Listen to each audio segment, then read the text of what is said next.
That's the way I see it. We have this amazing cast, and first of all, give it up for Greg.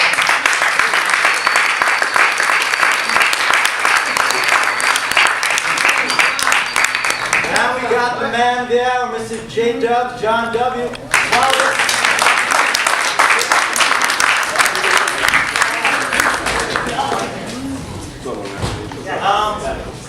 We're going to let John settle in, and John has a very interesting perspective because John worked around the block from here a couple of years back. He actually wore sneakers for a living. We have dress down Fridays.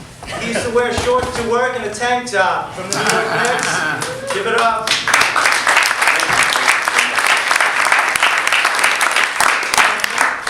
And we're going to give you a minute to collect your thoughts, but I really don't. She has a question for you, actually. John has an interesting perspective in addition to all that.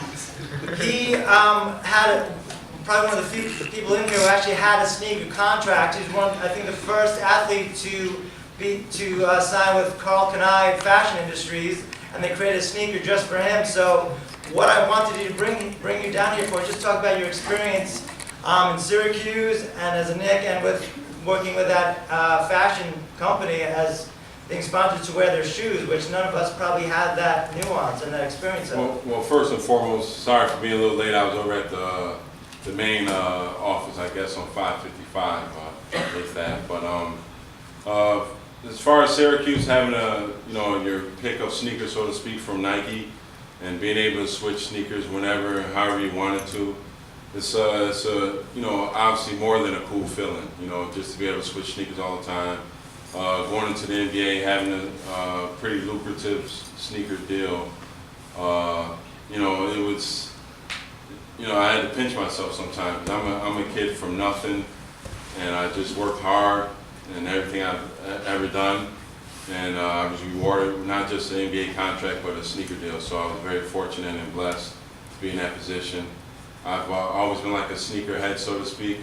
My sneaker of choices because of big feet. So I've preferably worn New Balance a lot in my life because they go a little wide and a little bigger. So I've always went that route with my personal sneakers to walk around in.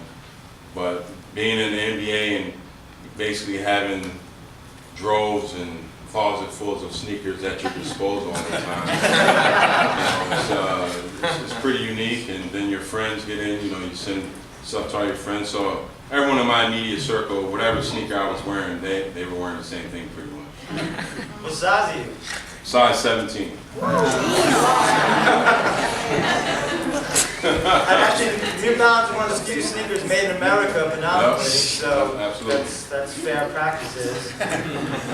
And John, if you don't know his history, he's from Rochester. He was the New York State Player of the Year, which means he was the best player in New York State, which is really impressive. And he was actually drafted 18th in 1996 draft, which is cool enough, but what makes that it's considered by many to be the greatest draft of all time. Number one, you had Iverson. Two, you had Camby. Three, you had Abdul Rahif. Four, Marbury. Going down the line, you had Nash. Going down the line a little bit after that. Ray Allen, 5. My bad. Ray Allen. A little bit after that, a young man named Kobe Bryant. A little bit after that, we had number 18 right here, and the Knicks were really fortunate to have him. And we were kind of building those years, but those were exciting times. And this guy was a power forward with a beautiful, silky smooth shot. Thanks so much. So what advice would you give your son or some of my students here from Brownsville about if they were approached with a sneaker contract? Is there any responsibility for someone who has a sneaker contract?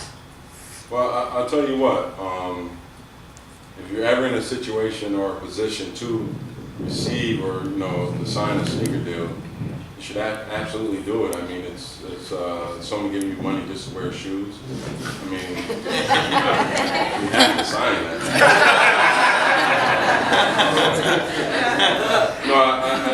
I repped it proud. I work hard for Kanai everywhere. They give me a lot of money, and I made sure everyone around me worked hard for Kanai. You know, and I let Carl know, like, you know, I want this size, that size. I want my whole crew to rock Carl Kanai, and we did it every day for 3 years. Wow.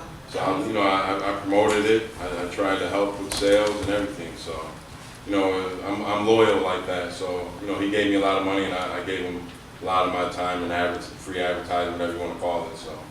And Ben put your ads in the page of Slam and Kicks. Absolutely. My first slam of the month was with Carl Kanai on in '96. I was the first rookie from that class to get a slam of the month. So. Wow. Nice.